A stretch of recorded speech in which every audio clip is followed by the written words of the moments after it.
En esta lección sincrónica abordamos las relaciones entre Estado y mercado, el tercer tema dentro de la unidad 1, que está enfocada en conceptos. Esta mañana no grabamos la sesión, entonces estoy haciendo un repaso rápido por los principales conceptos, por el principal recorrido de ideas que hicimos. Estamos buscando esta semana, tanto con el trabajo asincrónico como sincrónico, uno, saber que los servicios sociales se asocian a contingencias que tienen lugar a lo largo del ciclo de vida. Dos, conocer el concepto de desmercantilización. Tres, caracterizar en términos muy generales los tres distintos mundos del bienestar en el norte global, de los que nos habla Gustafsson Andersen. Y cuatro, relacionar los mundos del bienestar con la economía política, es decir, con la cocina, con la trastienda, que los hizo y los hace posibles.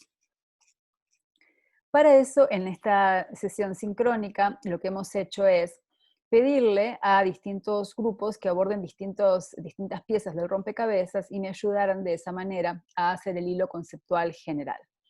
Arrancamos preguntándonos cuál es la tensión intrínseca a toda economía de mercado y abordamos, como lo hace Spin Anderson, la desigualdad existente, ¿no? La tensión que se genera entre ingresos y propiedad desigual, distribuida de manera desigual por parte del mercado, por un lado, y la democracia que debe garantizar el Estado y la igualdad de la ciudadanía por el otro. Es esta tensión entre la propiedad y los ingresos por un lado y la democracia la que arroja un conflicto, una desigualdad que el Estado de bienestar en sus orígenes busca amortiguar, busca abordar. Para colocar esta tensión nos vamos al diagrama que usamos, a una parte del diagrama que usamos en la primera sesión, en la primera semana de este seminario. Aquí veíamos que el grueso de la población recibe algún tipo de ingresos que le permite comprar bienes y servicios en el mercado. Es decir, esta capacidad de compra es una condición necesaria en una economía de mercado y es a la vez altamente desigual. Les ponía hoy como ejemplo los límites de ingreso de los quintiles en Costa Rica. Es decir, si tomamos a toda la población y la dividimos en grupos de 20%, desde el 20% de menores ingresos hasta el 20% de mayores ingresos, en julio del 2019, el 20% de menores ingresos tenía por persona hasta 99.000 colones disponibles para destinar a todo, desde alquiler hasta alimentación, transporte, vestido, etc. En cambio, el quintil de mayores ingresos tenía por persona 520.000 colones en adelante.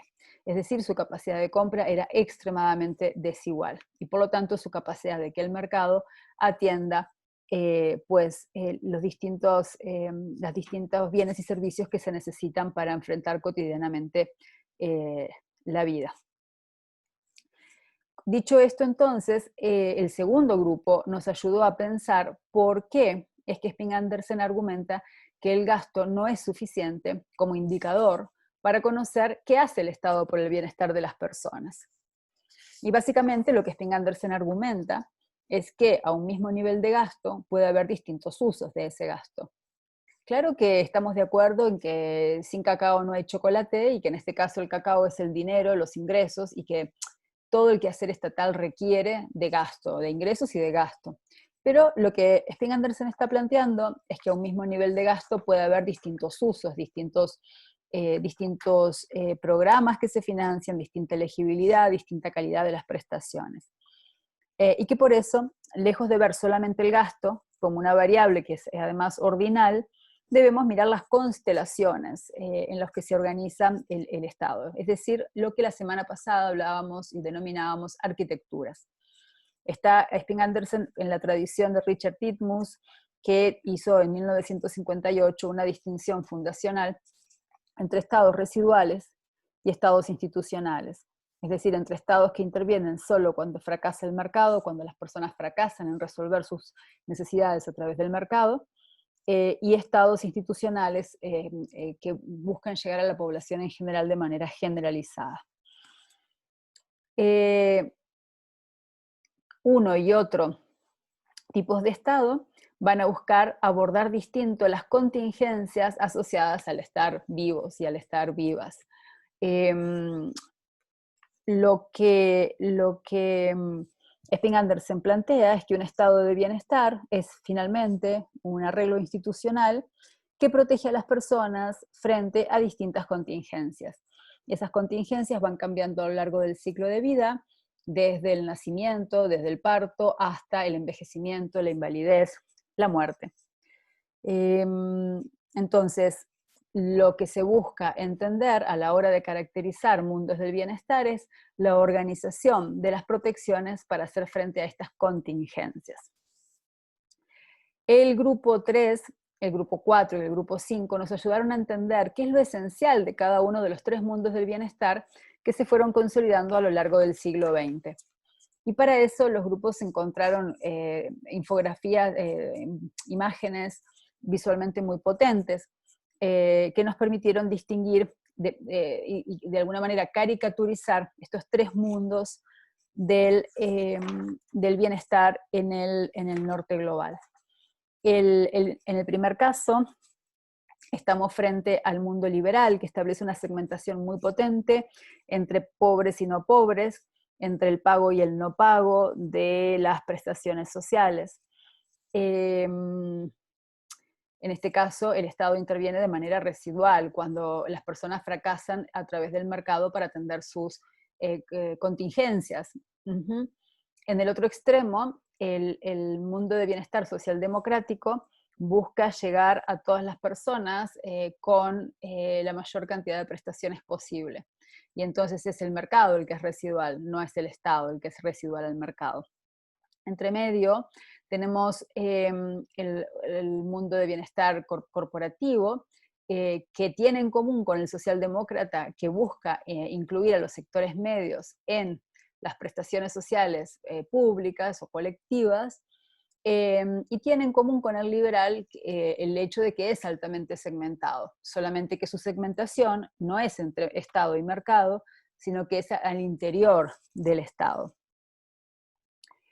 ¿Cuál es un factor que, bueno, pues, y allí abordamos con un poquito más de detalle estos tres tipos ideales, hablamos de los tipos ideales weberianos como instrumento analítico, que nos permiten distinguir entre grados de desmercantilización, de menos desmercantilización del bienestar en el régimen de bienestar liberal, hasta un máximo grado de desmercantilización en el régimen de bienestar socialdemócrata.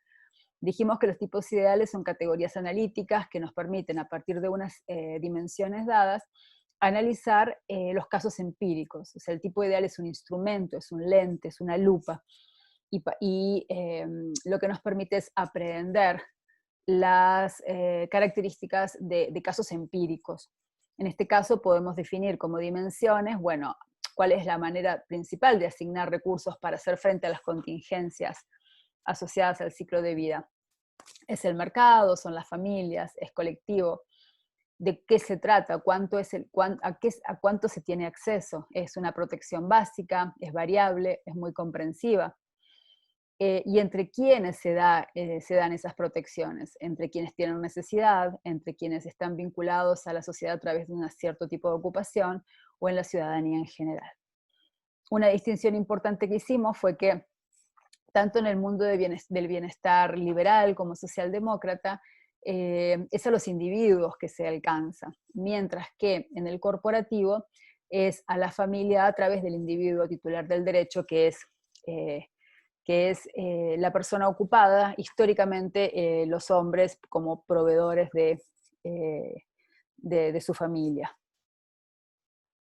En todos los casos lo que es decisivo es cómo se atienden las aspiraciones de la clase media y cómo la clase media construye alianzas con otros sectores socioeconómicos para atender sus aspiraciones.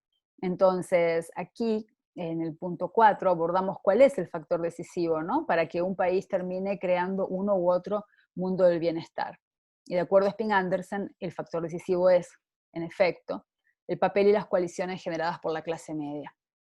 Entonces, para saber cómo es un mundo del bienestar y para luego entender cómo llegó ahí, tengo que interesarme por lo que le ocurre a los sectores medios, a las capas medias o a las clases medias, como le llamemos. Tengo que saber si quedó adentro o afuera de los servicios sociales públicos y de qué manera quedó adentro o quedó afuera. Esta conversación la vinculamos con la que tuvimos acerca de las explicaciones, acerca de la formación de servicios sociales, pues como la conversación que tuvimos la semana pasada. Vimos que hay algunos factores que Spin Anderson argumenta que son importantes, pero no para distinguir entre mundos del bienestar. Por ejemplo, la industrialización es un factor importante, es decir, no hay estados de bienestar antes de la industrialización, pero la industrialización como factor no nos permite distinguir entre mundos. ¿Por qué, habiéndose ambos industrializado, Alemania construyó un régimen de bienestar corporativo y los Estados Unidos construyeron uno liberal? Es decir, que si lo que quiero es diferenciar mundos del bienestar en el capitalismo avanzado, necesito otros factores que nos ayuden a diferenciar. De la misma manera, la teoría de la modernización nos dice que es la democracia, la competencia electoral la que lleva a este desarrollo. Pero en todos los países del norte global tenemos periodos democráticos y sin embargo esos periodos democráticos que pueden llegar a ser condición necesaria para construir estados de bienestar no son sin embargo condición suficiente. ¿Por qué? Porque digamos, si fuera una condición suficiente no tendría la variación que tengo. Necesito tener una perspectiva teórica que me ayude a entender las profundas variaciones entre estos mundos del bienestar. Dijimos además que es interesante que el documental de Loach aborda un sector, que es el sector de salud, creado con rasgos muy universalistas en Inglaterra después de la Segunda Guerra Mundial. Sin embargo, Spin Anderson ubica a Inglaterra como un régimen de bienestar liberal. Conversamos sobre cómo explicar esa aparente inconsistencia. Y yo les mencioné que el argumento que usamos, Diego Sánchez Sancochea y yo, es decir que en realidad el único régimen de bienestar que es consistente entre sectores de política, llámese protección a la vejez, cuidados, salud, es el régimen de bienestar socialdemócrata. Los demás tienen profundas variaciones sectoriales. Y por eso puede darse que cuando se mira a nivel de régimen en general, se pueda valorar que el régimen es liberal, pero cuando miro un sector específico de política me encuentro que en realidad es altamente universalista. Ese es el caso de Inglaterra y el caso de Canadá.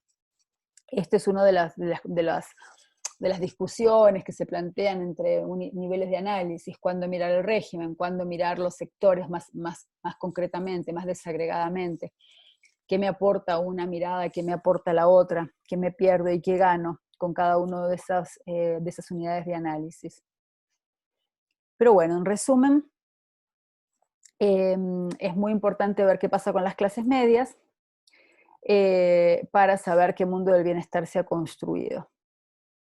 Cuando tengo un estado mínimo, hay dualismo, ¿no? La clase media depende del mercado y no quiere depender del Estado. En cambio, cuando la clase media se interesa por depender del Estado, cuando depende del Estado, normalmente hablamos de servicios públicos de mayor calidad, sea que sean universales o segmentados.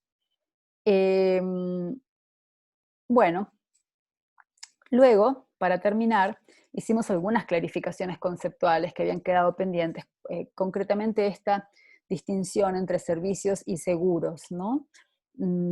Retomando la conversación de la semana pasada, vemos que los seguros tienen que ver con el mecanismo de financiamiento dentro de la arquitectura.